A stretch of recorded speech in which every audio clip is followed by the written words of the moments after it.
Hello दोस्तों, हमारे YouTube channel pick the fight civil service academy में आपका स्वागत है।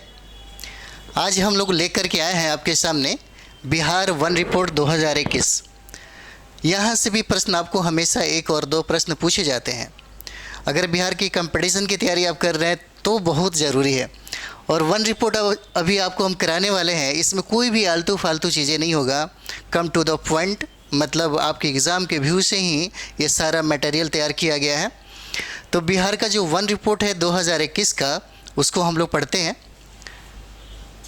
एक हो जाएगा कि भाई आपको रिपोर्ट में क्या क्या नया है, इसको समझने का मौका मिलेगा आपको। देखिए, बिहार का वन रिपोर्ट 2021, इसे भारतीय वन सर्वेक्षण द्वारा तैयार किया जाता है। देखिए, इसको भारतीय वन सर्वेक्षण द्वारा तैयार किया जाता है। इसे भारतीय वन सर्वेक्षण द्वारा क्या किया जाता है? तैयार किया जाता है। कहा जाता है कि इसे 1987 से जारी किया जाने लगा। कब से? 1987 से जारी किया जाने लगा। और ये भारतीय वन सर्वेक्षण द्वारा इसको तैयार किया जाता है। और ये जो रिपोर्ट बनती है, हर 2 साल पे सर्वेक्षण किया जाता है और रिपोर्ट बनाई जाती है। हर 2 साल पे, ये याद रहना चाहिए। कितने साल पे? हर 2 साल पे। ये 2021 का जो रिपोर्ट है, कौन सा रिपोर्ट है? तो 17वीं रिपोर्ट है। याद रहना चाहिए, क्योंकि पूछा जाता है कि कौन सा रिपोर्ट है। सो 17वीं रिपोर्ट है। उसके बाद देखते हैं कि यह पर्यावरण, वन और जलवायु परिवर्तन मंत्रालय के अंतर्गत आता है। कौन सा? वन रिपोर्ट जो है, वन रिपोर्ट जो है, यह है पर्यावरण, वन और जलवायु परिवर्तन मंत्रालय के अंतर्गत आता है। इस तरीके से देखिएगा तो सबसे पहले इंपॉर्टेंट है कि भारतीय वन संरक्षण द्वारा तैयार किया जाता है। 1987 से लागू किया गया, जारी किया जाने लगा। प्रत्येक 2 साल पे सर्वेक्षण किया जाता है। और ये 17वीं जो है, ये बहुत इंपॉर्टेंट है। ठीक है, आगे बढ़ते हैं। Bihar one report 2021।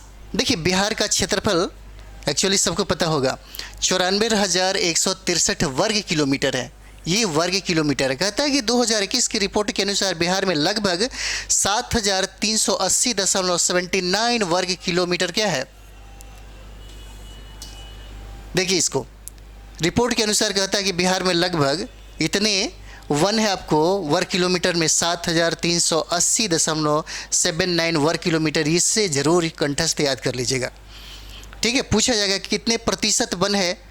ये 2 चीज़ें बहुत इंपॉर्टेंट है। ये हो जाएगा। उसके बाद पूछता है कि 1% कितना है, तो 7.84%। ये बहुत ही VVI है, ये बार बार पूछा जाता है। ठीक है, पूछा जाएगा कि कितने वर्ग किलोमीटर में है, इसको याद रखना चाहिए। 7,380.79 वर्ग किलोमीटर है।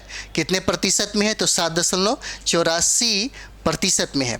फिर उसके बाद यहाँ पे देखने को मिलेगा कि वृक्ष आवरण कितने वर्ग किलोमीटर में है, तो 2,341 वर्ग किलोमीटर है। कितने? वृक्ष आवरण कितने हैं? 2,341 वर्ग किलोमीटर में है। इसका प्रतिशत कितना हो जाएगा, तो 2.48% हो जाएगा। बस ये फैक्ट है, ये फैक्ट आपको याद रहना चाहिए। ठीक, कितने प्रतिशत है, तो 7.84%। और कितने वर्ग किलोमीटर में, तो 7,380.79 वर्ग किलोमीटर में है। फिर वृक्ष आवरण पूछेगा कितना वर्ग किलोमीटर में है, तो 2,341 वर्ग किलोमीटर में है। कितना प्रतिशत में, तो 2.48%। ये बहुत ही VVI है। और VVI ही हम करा रहे हैं, ऐसा नहीं कि बहुत आलतू फालतू चीज़, बहुत सारा चीज़ है, लेकिन उसको एग्ज़ाम के व्यू से ठीक नहीं रहेगा। कम टाइम में आदमी को ज़्यादा चीज़ें जान लेना चाहिए। उसके बाद हम लोग आगे देखते हैं। कुल वन वृक्ष जो है, वन वृक्ष, ये देखिए 9,722 वर्ग किलोमीटर में है। कुल वन वृक्ष अगर पूछ देगा तो जोड़ लीजिएगा, तो आपको मिल जाएगा 9,722 वर्ग किलोमीटर में है। ठीक है, उसके बाद देखिए 2021 की तुलना में वन वृद्धि कितना हुआ था। पूछ देगा कि वन वृद्धि कितना हुआ, कब? 2021 में। तो पिछले बार से अभी का तुलना करेंगे तभी तो निकलेगा। 75 वर्ग किलोमीटर है। अगर प्रतिशत में पूछ देगा तो देखिएगा 1.03% हो जाएगा। ठीक है, 2019 के तुलना में 2021 में वन वृद्धि कितना हुआ, तो ये देखिए 75 वर्ग किलोमीटर हुआ। प्रतिशत की बात करें 1.03% हो जाएगा। वन रिपोर्ट से हमेशा हम देखे हैं, हम लोग जब UPSC, यहाँ तक कि IAS वाला भी एग्ज़ाम में हम लोग जब देते थे, तो कभी कभी वन से संबंधित से मेंस में भी पूछा जाता है। तो यहाँ से प्रश्न आपको रहते हैं। तो 75 वर्ग किलोमीटर हो जाएगा वृद्धि, और प्रतिशत अगर पूछ देता है तो 1.03% हो जाएगा। ठीक है, उसके बाद पूछता है वृक्ष आवरण में कितना वृद्धि हुआ है, वृक्षावरण में कितना वृद्धि हुआ। तो वृक्षावरण भी आप याद करिएगा 338 वर्ग किलोमीटर की वृद्धि हुई है, 338 वर्ग किलोमीटर की वृद्धि हुई है। उसके बाद जो इम्पोर्टेंट है, अक्सर पूछा जाता है कि क्षेत्रफल के अनुसार सबसे अधिक वन वाला जिला कौन सा है। पूछा जाएगा क्षेत्रफल के अनुसार सर्वाधिक। ऐसे में एक याद नहीं करना चाहिए, कम से कम 2-3 क्रम के अनुसार याद कर लेना चाहिए, इसलिए हमने लिखा। एक हो जाएगा, सबसे ज़्यादा हो जाएगा कैमूर, पश्चिमी चंपारण और रोहतास, ये क्रम में 1, 2, 3 क्रम में है। ये देखिए क्षेत्रफल के अनुसार सबसे अधिक वन वाला जिला कौन है, तो कैमूर हो जाएगा, पश्चिमी चंपारण हो जाएगा और रोहतास हो जाएगा। ठीक है, सबसे अधिक वन वाला जिला, सबसे अधिक वन वाला जिला हो जाएगा। ठीक है, उसके बाद हम लोग आगे देखते हैं इसको। ये देखिए कहता है क्षेत्रफल के अनुसार सबसे कम वन वाला जिला कौन सा है। सबसे कम वन वाला जिला, सबसे अधिक वाला हम लोगों ने किया कैमूर है, और सबसे कम वाला हम कर रहे हैं शेखपुरा हो जाएगा, ये शेखपुरा हो जाएगा। उसके बाद क्रम में याद करेंगे, अरवल हो जाएगा और जहानाबाद हो जाएगा। क्षेत्रफल के अनुसार सबसे कम वाला जिला कौन सा हो जाएगा, सबसे कम वाला हो जाएगा शेखपुरा, अरवल और जहानाबाद। उसके बाद पूछा जा सकता है आपसे कि प्रतिशत के अनुसार सबसे अधिक वन वाला जिला कौन सा है। सबसे अधिक वाला जिला तो कैमूर किया, और प्रतिशत के हिसाब से भी देखा जाए तभी भी कैमूर हो जाएगा। कितना प्रतिशत होगा, 31.56% हो जाएगा, 31.56% हो जाएगा। और इसे भी हमें क्रम में ही याद करना चाहिए, क्योंकि क्रम में कभी कभी क्या होता है कि 1, 2, 4 दे देगा और कैमूर हटा के जमुई वगैरह ये सब दे देगा, और पूछेगा इसमें सर्वाधिक कौन सा है। तो सर्वाधिक में अगर दूसरा याद रहेगा तो जमुई आप मार लेंगे।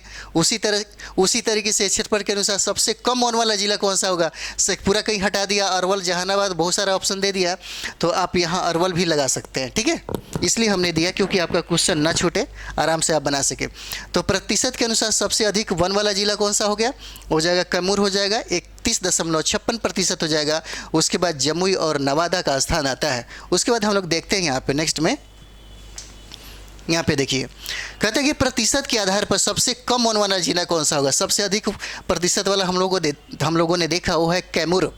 ठीक है, कैमूर हम लोगों ने देखा। उसके बाद सबसे कम वन वाला जिला की अगर बात कर दे तो हो जाएगा शेखपुरा। शेखपुरा में कितना है, 0.17%, 0.17% यहाँ पे सबसे कम परसेंटाइल वन है। ठीक है, याद रहना चाहिए। उसके बाद है बक्सर 0.35%, उसके बाद हो जाएगा सिवान 0.35%, उसके बाद हो जाएगा गोपालगंज। क्रम में अगर आपको याद करना हो तो ऐसे याद करेंगे, शेखपुरा, बक्सर, सिवान, गोपालगंज। ठीक है, अब ये देखा जाए तो गोपालगंज में आपका लिंग अनुपात बिहार में सबसे ज़्यादा है। कहने का मतलब है कि बिहार में सबसे ज़्यादा लड़कियों की संख्या आपको गोपालगंज में मिलेगा। उसके बाद हम लोग देखते हैं यहाँ पे 2021 की रिपोर्ट के अनुसार सबसे अधिक वन वृद्धि वाला जिला कौन सा है। ये एक बार पूछा हुआ था, ये 2017 के वन रिपोर्ट बहुत पहले की एग्जाम में था, उस समय पूछा हुआ था कि 2021 के रिपोर्ट के अनुसार सबसे अधिक वृद्धि वाला क्या है, पेन चेंज कर लिया जाए। सबसे वन वृद्धि वाला जिला कौन सा है, तो बांका हो जाएगा।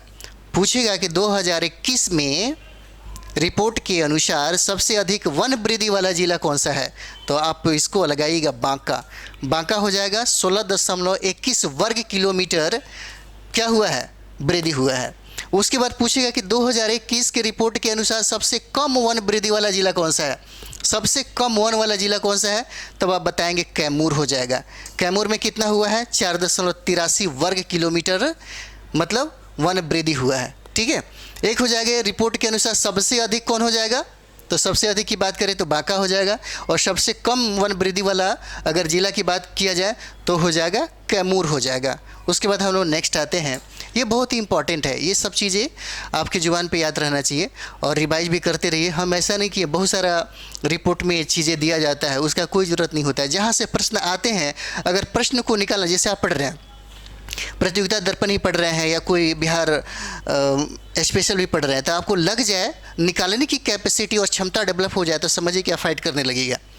अगर आपको मेंस से का पेपर देखते ही लिखने आ जाए तो समझिए कि आप फाइट कर जाइएगा और आपको संभावना व्यतीत होने लगे। जैसे हमारे यहाँ है कि आपको 2 करंट आपको मिलेगा, एक सुबह में मिलेगा और एक संपूर्ण करंट अफेयर्स वो चल रहा है जिसमें सारे चीज़ों का संग्रह आपको मिलेगा, सब चीज़ों का संग्रह मिलेगा। वहाँ पे थोड़ा सा उसका और डेवलप किया जा रहा है, और सुबह में भी आप देखेंगे तो वहाँ भी करंट अफेयर्स आपको चल रहा है, और डेली वाला है, और वो वाला 1 साल का जो संपूर्ण आपको बीपीएससी और जितने भी एग्ज़ाम है उस व्यू से दोनों बहुत इंपॉर्टेंट है। बिहार में अगर बिहार में कुल कार्बन स्टॉक की बात किया जाए यहाँ पे तो 56.88 मिलियन टन, जो देश के कुल 0.79% है। सोच के देखिए, कहता है कि बिहार में कुल कार्बन स्टॉक 56.88 मिलियन टन, जो देश के कुल 0.79% है। ठीक है, पूछेगा कि बिहार में वृक्षों की आक्रामक प्रजाति का नाम क्या है। आक्रामक मतलब अगल बगल के सारे पौधों के लिए वो आक्रामक साबित हो, उसके लिए खतरा साबित हो, उसका नाम है, देखिए, लेंटाना कैमारा।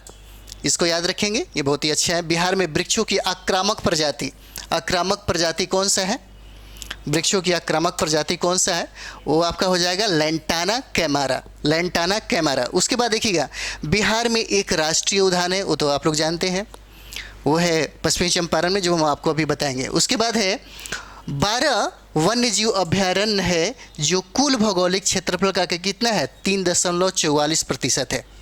ठीक है, बिहार में एक ही राष्ट्रीय उद्यान है और 12 क्या है, वन्य जीव अभ्यारण्य है, और कुल भौगोलिक क्षेत्रफल का 3.44% है।